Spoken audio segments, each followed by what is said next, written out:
ഇന്ന് ഞങ്ങളുടെ വീടിൻ്റെ അടുത്തൊരു കല്യാണം കേട്ടോ. ഞങ്ങൾ ശരിക്കും ഒരു ഫാമിലി പോലെ തന്നെയാണ്. അപ്പോൾ രാവിലെ ചായ കുടിക്കലൊക്കെ കഴിഞ്ഞപ്പോഴേക്കും അമ്മ ഡ്രസ്സൊക്കെ മാറ്റിയിട്ട് മുടി കെട്ടി തരുമോ എന്ന് ചോദിച്ചിട്ട് വന്നിട്ടുണ്ട് കേട്ടോ. അവൾക്ക് എപ്പോഴും ഞാനാണ് മുടി കെട്ടി കൊടുക്കാറുള്ളത്. ഇങ്ങനെ എന്തെങ്കിലും വിശേഷമൊക്കെ ഉണ്ടാകും അവൾക്ക് ഭയങ്കരമായിട്ട് ഇഷ്ടപ്പെടുകയും ചെയ്യും കേട്ടോ.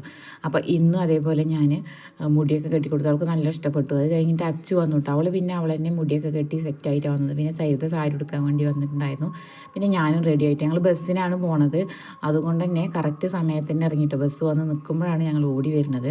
പിന്നെ നേരെ വന്ന് ഓഡിറ്റോറിയത്തേക്ക്. ഒരു ഓഡിറ്റോറിയം ഇപ്പോൾ പുതിയതായിട്ട് ഉണ്ടാക്കിയതുണ്ട്. ഞാൻ ആദ്യമായിട്ടാണ് ഇവിടെ കല്യാണത്തിന് വരുന്നത്.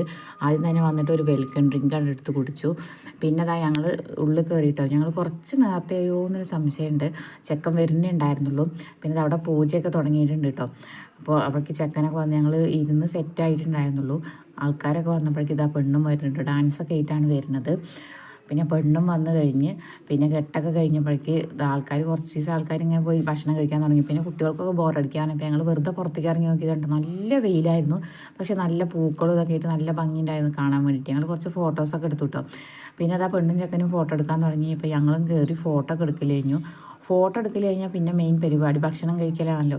അമ്മൂനൊക്കെ ദേഷ്യം വരാൻ തുടങ്ങിയിട്ടുണ്ടാകുന്നിട്ട് നിന്നിട്ട്. പിന്നെ നല്ല അടിപൊളി സദ്യയായിരുന്നു. സദ്യ കഴിക്കൽ കഴിഞ്ഞപ്പോഴേക്കും അമ്മ ഉഷാറായി. പിന്നെ ഇതാ സ്റ്റേജിൽ ചെക്കനും പെണ്ണും കാല് പിടിക്കലൊക്കെ കഴിഞ്ഞിട്ട് പോവാണ് കേട്ടോ. അവർ ഇറങ്ങിയപ്പോഴേക്കും ഞങ്ങൾ ബസ്സിന് വേണ്ടിയിട്ട് പുറത്തേക്ക് ഇറങ്ങിയതാണ്. അപ്പോഴാണ് ഒരു ജീപ്പ് കിട്ടിയത്. അപ്പോൾ അതിൽ കയറി പോകുന്നത്. അപ്പോൾ അത്രയുള്ള നമ്മുടെ കുഞ്ഞു